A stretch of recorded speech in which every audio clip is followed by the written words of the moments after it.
the person that I recommend you must listen to. Maegun, you must go and listen to him. Very, very important.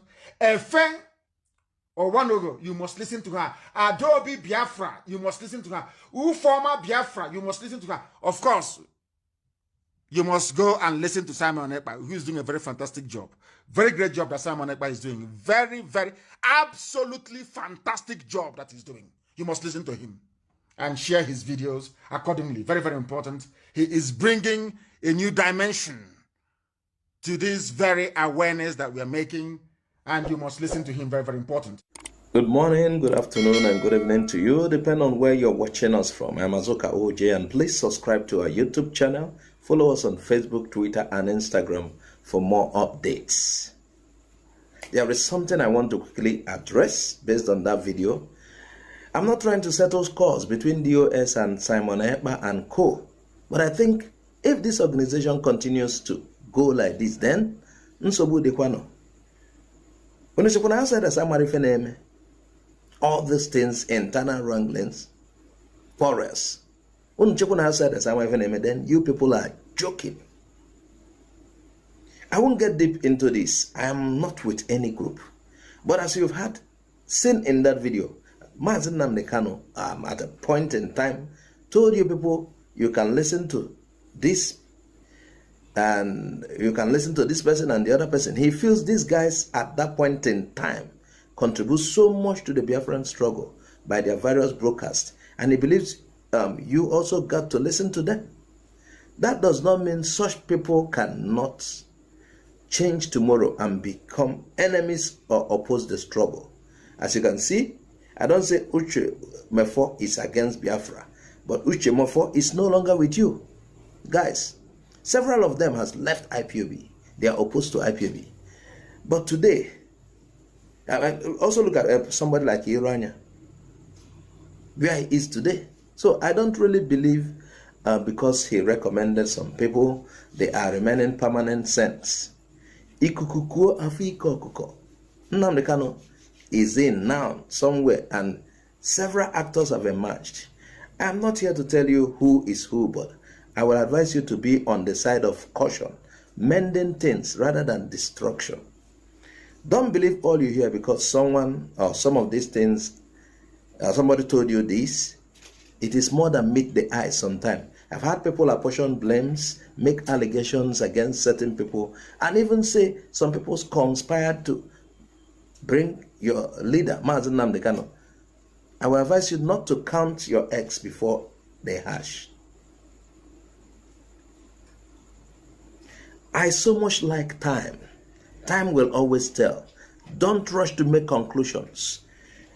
And stop assuming, because it may not be what you think. Allow time to decide.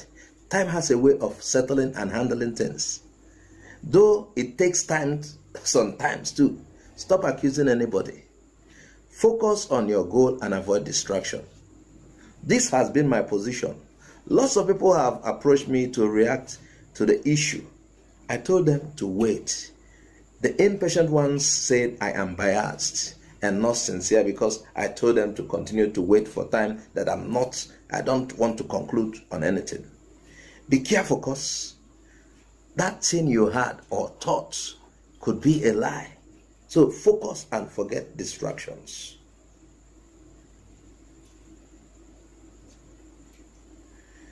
Now let's get to the story of today. Ohanaeze Ndigbo dismisses statement of no election in Southeast in 2023 if Nnamdi Kanu is not released. Ohanaeze ona adekwa ready igba with the IPOB. Anyway, Ohanaeze, the apex leadership of the Igbo organization, yes, they have dismissed statement making rounds. There are statements credited to them that there will be no election in Southeast in 2023 if the leader of the indigenous people of Biafra, Nnamdi Kanu, was not released. Ohanaeze should remember IPOB almost succeeded with that Anambra boycott of Anambra election, except at the 9 minute when they called it off. So Ohanaeze, the President General of Ohanaeze organization, now that's the main Ohanaeze, there are factional Ohanaeze. George Obiozo, he told on Tribune Online on Wednesday in a telephone call. He said that the statement concerning that the election will not hold is not coming from them, that is coming from a dissident group. He's referring to the other Ohanaeze. Ohanaeze makakwano.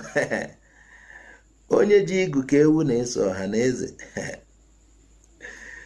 I have not seen Ohanaeze cancel the sit at home that is happening. The IPOB has patched it, it's always there. So I don't know how they can cancel IPOB this thing. George Obiozo said, Igbos have not decided on anything like that.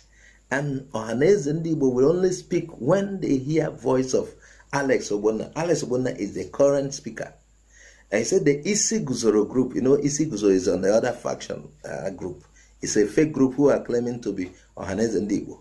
So Obiozo maintained that the said group has no local standing, no Igbo, to talk about such issues concerning Igbos, and was looking for cheap attention. So the other faction of Ohanaeze had demanded the release of Nnamdi Kanu, tying it to 2023 presidential election. So the men Ohanaeze that sees themselves as the men inherited from Nyangwodo, they said they expressed regret that such a statement could tarnish the image and destiny of Igbos, adding that no sensible Igbo man could make such a statement. So the president said, the general of Ohanaeze, not president of Nigeria, he said that Nnamdi Kanu's release is a different business being pursued cordially and according to the rules and regulations, assuring that they are working towards that, but they don't tie it to 2023 election. So now, still on that, Malami speaks on what Buhari will consider before granting Nnamdi Kanu release. Nyabu, na obula iyo ndi Igbo elders na ohanya ka ha na-enegodo anya.